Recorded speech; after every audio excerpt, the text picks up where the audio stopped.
Hey everyone, Josh Neighbors here, Locked On Big 12 podcast. Today it is the 27th of November, 2022. On today's show, a look back at the weekend that was in the Big 12. TCU finishes off their unbeaten season. Also, Kansas State ices their spot in the Big 12 championship game. Texas finishes strong. Texas Tech finishes in the top half, and West Virginia capitalizes off of some injuries. What does it all mean for the Big 12 and for college football as a whole? That and more coming up.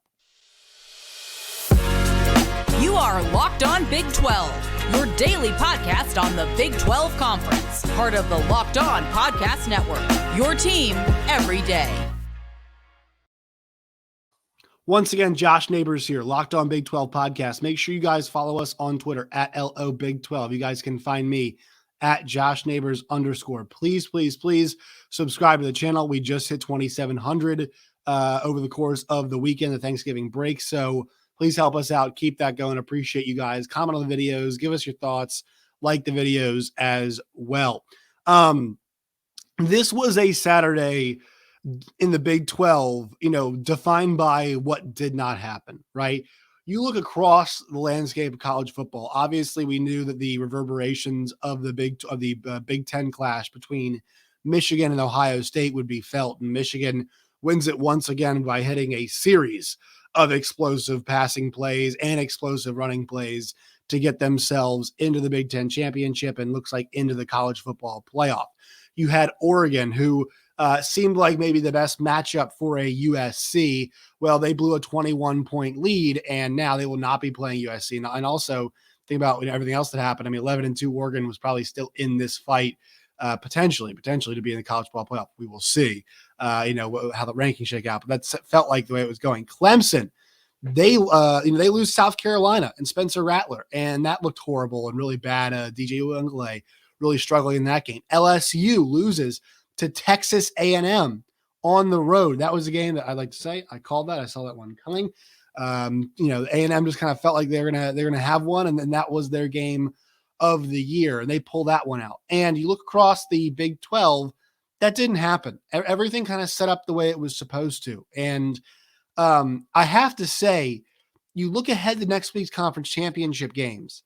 SEC has LSU versus Georgia. Lost a lot of its luster because LSU, while it felt unlikely of them pulling off the upset, but that was a game where LSU could have gotten themselves into a college football playoff. It felt like it definitely could have gotten them there if they had won that game. Also, you look at the Big Ten championship game. Well, wasn't always going to be that pretty anyway, but it's Michigan and Purdue, like fun. I guess that was already a game that that happened earlier this year. But Michigan and Purdue are going to run this thing back. That's not really a truly exciting championship game. The ACC, I mean, Carolina and Clemson, their last 4 combined games, 3 of them were losses, right? Clemson yesterday and Carolina lost their last 2. So the luster off of the ACC championship game has really been taken away. The 2 championship games now that feel the most exciting, that feel the most intriguing are and I've got to give them credit, the Pac-12 championship game right next week between USC and Utah. And Utah is a 3-loss team, but because they're 7-2 in the league, they will be getting to go to that game, right? So that's very exciting. Utah, and they already beat USC. And then USC yesterday, not they needed to win the game for the Pac-12 championship race, but they had to win that game. Caleb Williams has the crazy run that wasn't a touchdown run, but pretty much ices the Heisman, in my opinion, yesterday with his performance. Now, obviously, one more week to go. We got to wait to see how conference championship week plays out, but CJ Stroud is not playing. We'll see how much Blake Corum can go next week. They tried him for 2 carries. He was not there. Max Duggan gets to play, but it feels like he's got a lot of ground to make up on the way up to get to the Corum, Stroud, and Williams conversation. It feels like he's kind of behind them. So, Caleb Williams ices it basically yesterday, it feels like, and USC has a chance to make a playoff, and that Utah game is really interesting. But guys, we've talked about what Paul Feinbaum said last week about, Kansas State TCU is not going to play somebody very interesting, not going to play somebody good in the Big 12 championship game, and we probably won't be watching. Well, your network decided College Game Day is going to that game. And for my money, guys, Kansas State and TCU is the best conference championship game that we're going to see. K-State is going to most likely slide up into the top 10 because of the losses for Clemson and Oregon. At least I think they should, because of the way they look. And once again, like Will Howard being the quarterback now, it's a totally different team. But they should slide up into the top 10 now. And TCU obviously entrenched in the top 4. They'll slide up to number 3. So you're going to get a top 10 matchup. And I'm not sure how far LSU will drop. They'll probably remain in the top 10. Utah could crawl up there. I'm not positive about that. But look, like in terms of ranked versus ranked, in terms of spread as well, I fully expect Kansas State, TCU, maybe Utah, USC's tight and close. I think USC will get the edge with the kind of the betting folks. That could be, I expect a really fun, exciting game, especially considering how the first one went down. But Kansas State, TCU feels like two teams that are throwing their best punches right now, especially after what happened yesterday. And you just look at that game and you think about like what was said last week. And I just think about this all the time because I always think about this from a full league perspective.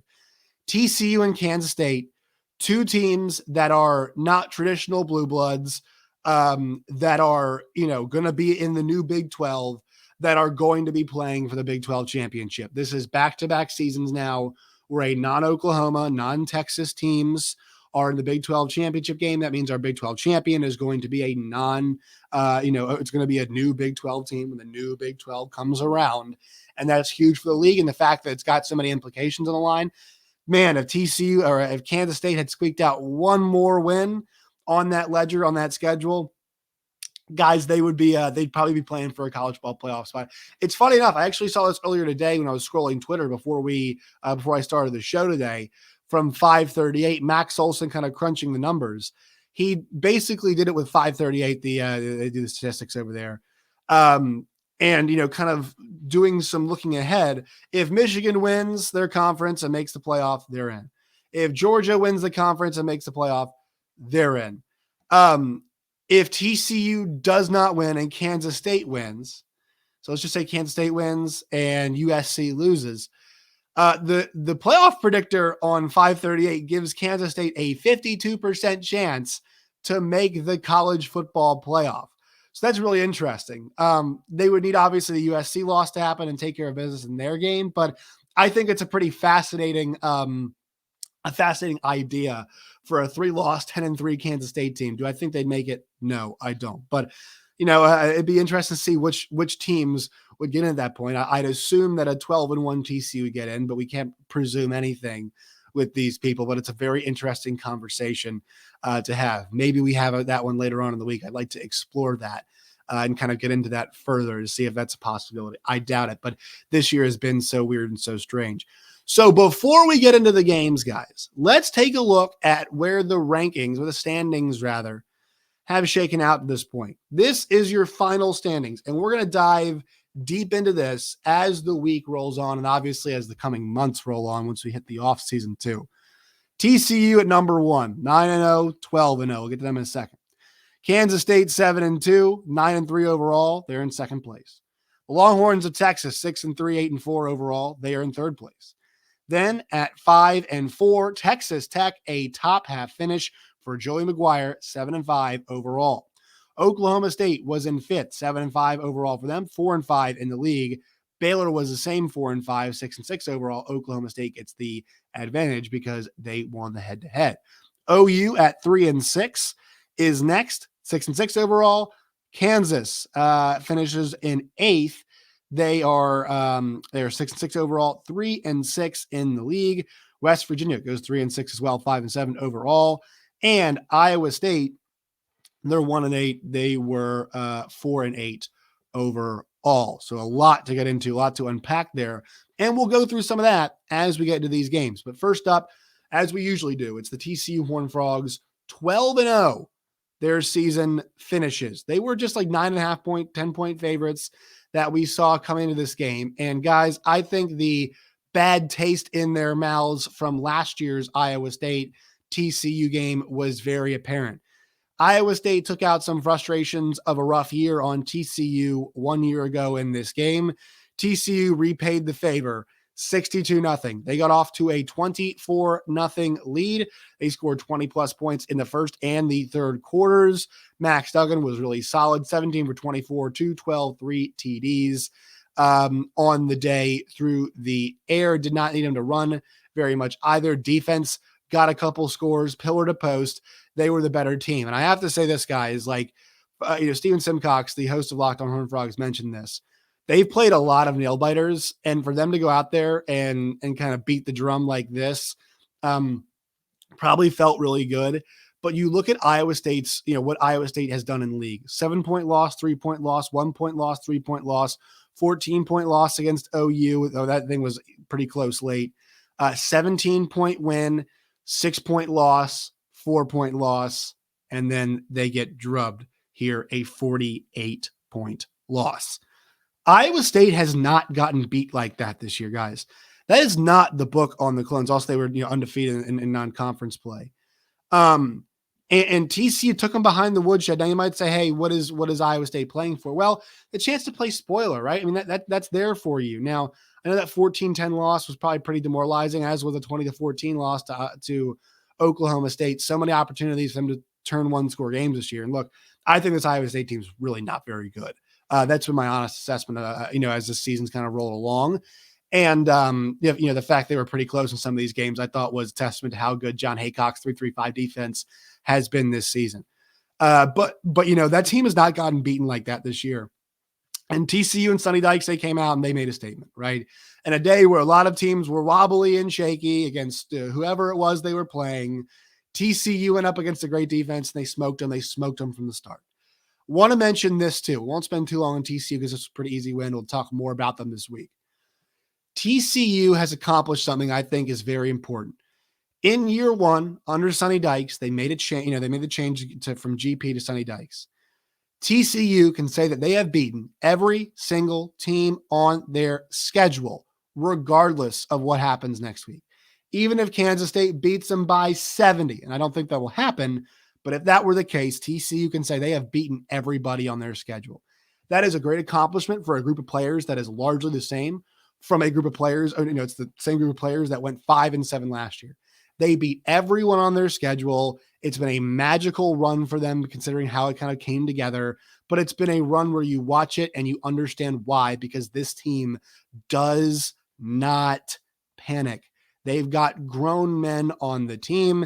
They've got an excellent coaching staff between Dykes and Riley and Gillespie. I mean, when you're Sonny Dykes and you've got that offensive influence, right? And you're from the Hal Mummy traditional air raid tree. And it's funny, Hal Mummy on Big 12 radio told us a story the other day of, look, he was doing Spike Dykes a favor by, giving Sonny a position on one of his coaching staffs. And Sonny knows offense, right? But he has come to a spot now where he has given Garrett Riley the reins. He brought in Joe Gillespie. He has pulled all the right levers in game, in coaching decision, in personnel decisions. And you might say, Chandler Moore is probably not the right call, but I mean, like, it worked out in the end, right? It worked out kind of the way it was supposed to, I guess you could say, from that perspective. So for him to pull all those levers, for things to work out the way they did, for them to reach 12-0, regardless what happens next week, beating everybody on your schedule is incredibly difficult, right? Georgia can say they've done that. Michigan can say they've done that, right, this year. Obviously, LSU's a new team, so I guess Georgia technically can't say they've done that. Michigan can say they've done that, and not everybody else. Those two schools, those two teams can say that they have done that. USC, a chance to right that wrong next week, but right now, only two schools can say they have beaten everybody on their schedule: Michigan and TCU. Hell of an accomplishment for Sonny Dykes and group. And also, they look the way you want them to look heading into a Big 12 championship game that is not too far down the road from Fort Worth. Joining them, the Kansas State Wildcats. Loved this game from them yesterday.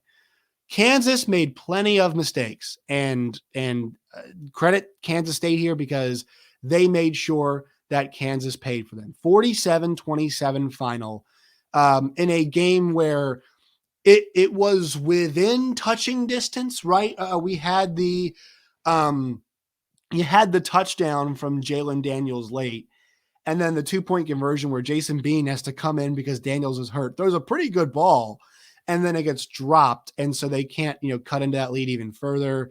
K-State responds, and they went off to a great start because they recovered a muff punt. They had 443 total yards of offense. They threw the ball for 10.1 a play. They rushed it for 5.5 a play. They won the turnover battle right in this game as well in the rain, and they beat a rival when all the pressure was on them. Will Howard, I didn't think was, amazing in this game. Didn't have to be 11 for 21, 213, 2 scores, but Deuce Vaughn, spectacular for him. Ends up with, I'm doing the quick math in my head, 229 total yards of offense for Deuce, along with a touchdown, and 229 total yards of offense on 27 carries, right? He was very, very productive. You look at that. That's over 10 yards per touch for him, or a little bit under 10 yards per touch, but like pretty close to that, if I think my math is correct. Yeah, he was really effective in this game. Giddens had a nice day, 944 and a touchdown. Malik Knowles takes 2 technical runs to the house for touchdowns. He had a really nice game. And they look like a different group under Will Howard, the way he can spread the football. And also, this is a team group. Like Chris Kleiman has talked about how this is a player-led thing. And I think a good example of this was, him talking about how Colin Klein calls the game from the booth. And so what that means is on the field, Will Howard and Adrian Martinez kind of have to act like each other's quarterback coach. They have to be the ones that are, hey, did you see this? I'm seeing this on the iPad or whatever it is. And I think that's really fascinating. I think Adrian Martinez is obviously there, helping that out.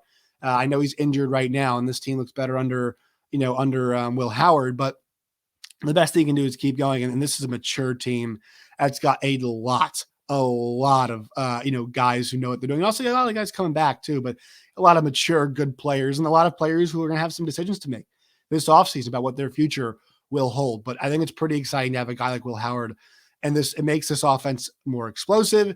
It makes this offense more exciting. I thought their drives were, fantastic. It felt like they were converting whenever they needed to. 7 for 13 on third down. Not this amazingly efficient, not super, amazing, but 7 for 13 is very, very good, right? Over 50%. It's really good. And so Kansas State right now is playing exactly how you'd want them to play. Once again, my concerns for TCU are, you got to stop that run. You got to bow up and stop the run next week. My concern for Kansas State is, like we saw it last week in their game, some stopping explosive plays can be an issue for them in the passing game. It was against West Virginia at times. But this is set up. We have the 2 right teams, the Big 12 championship game.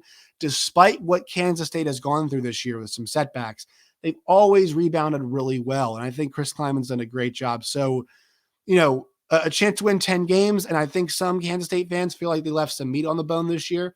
Totally understand that. But also, you got to be really impressed and proud of the way Kansas State has overcome some of that adversity and where they've ended up finishing this season on the way now to a Big 12 championship game. A chance to win 10 games. Also a good chance of going to a New Year's Six Bowl as well.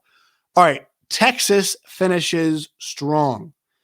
I think the one thing we mentioned how much progress they have made or haven't made, and they were down late. They got the 2 scores. They finished at 8-4. They finished 3rd in the league. They finished at 6-3 in the league. They won more games in conference than they won all season last year. And I know it's only 3 more games, 3 less games, whatever you want to talk about difference. They are making progress. The one thing I have to say is, guys, like there's a good chance that we have seen the last game that Bijan Robinson will play in a college football setting. He might want to play in the bowl game, might not. I don't know Bijan personally. I'm not going to speak for him. 29 carries, 179, 2 scores. He was the driving force for them. He finishes the season, at least the regular season, with 1,580 yards, 18 touchdowns, 19 receptions, 314 yards, and two receiving touchdowns as well, 20 total touchdowns. And, a player that I felt like I never took for granted watching him. I really do. I was always excited to watch Texas games because of him. It will, and I love Roshan Johnson too. It will not be the same, obviously it's Texas and people want to watch them, but for people who know and watch this league, watching Bijan Robinson every single week is a treat.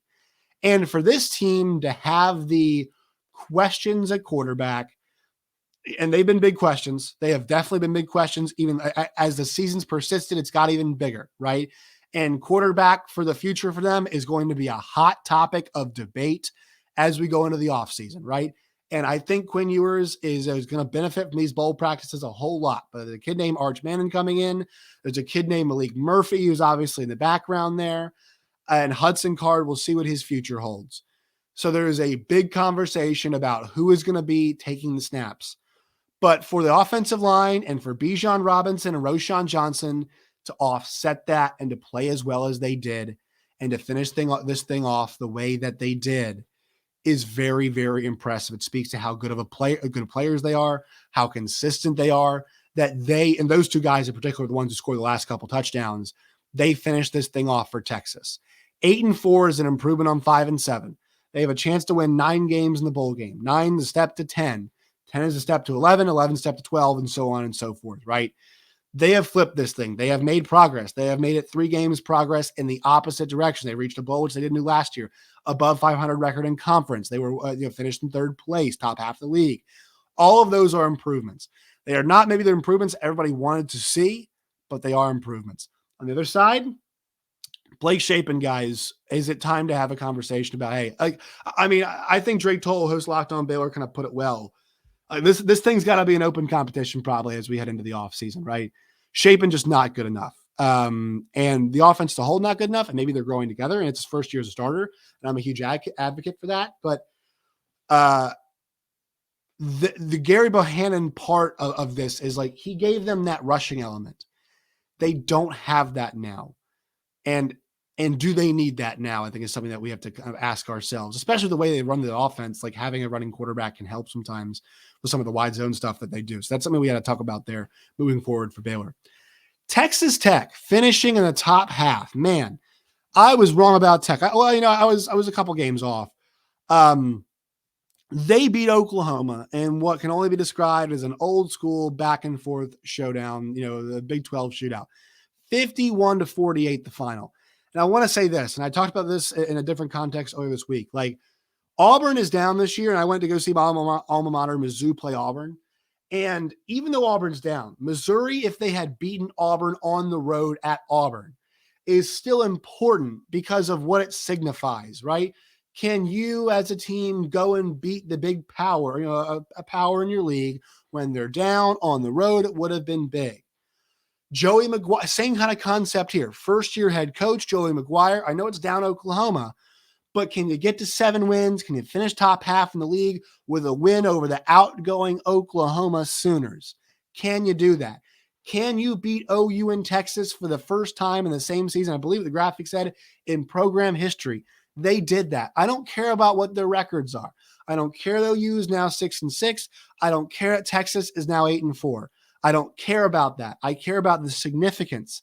And obviously context matters. Yes, I'm not saying I don't care about any of it at all.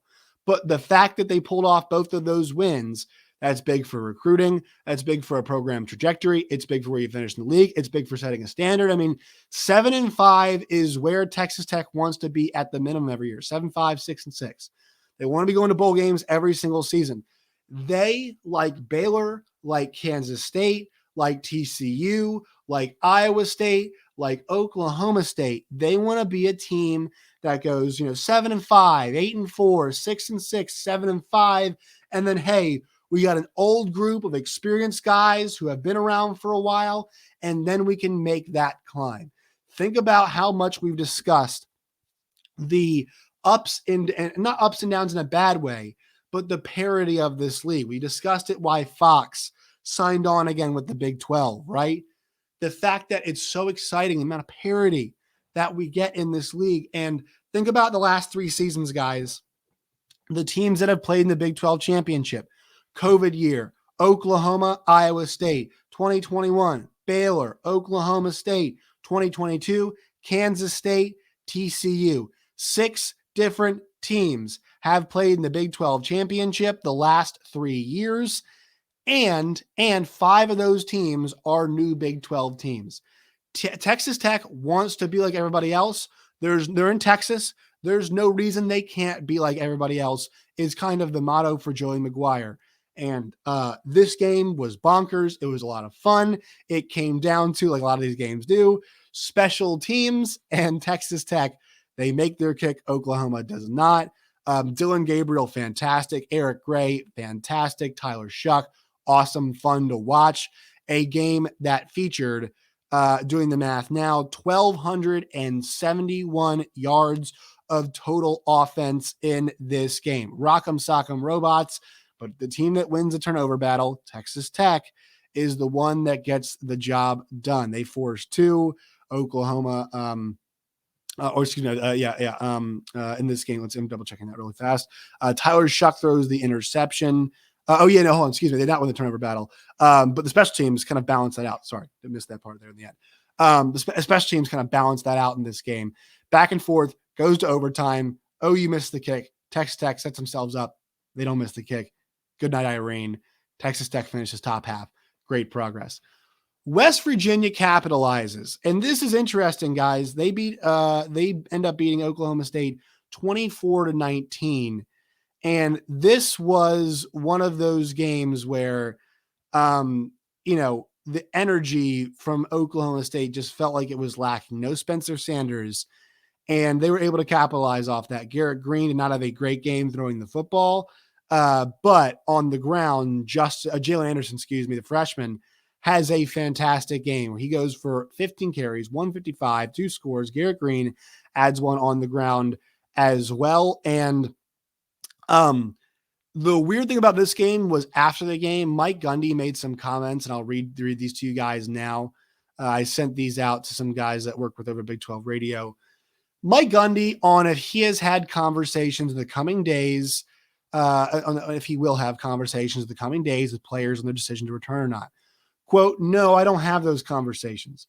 A little bit different times today. These players have conversations with their family, their representatives, and at some point, they'll let us know.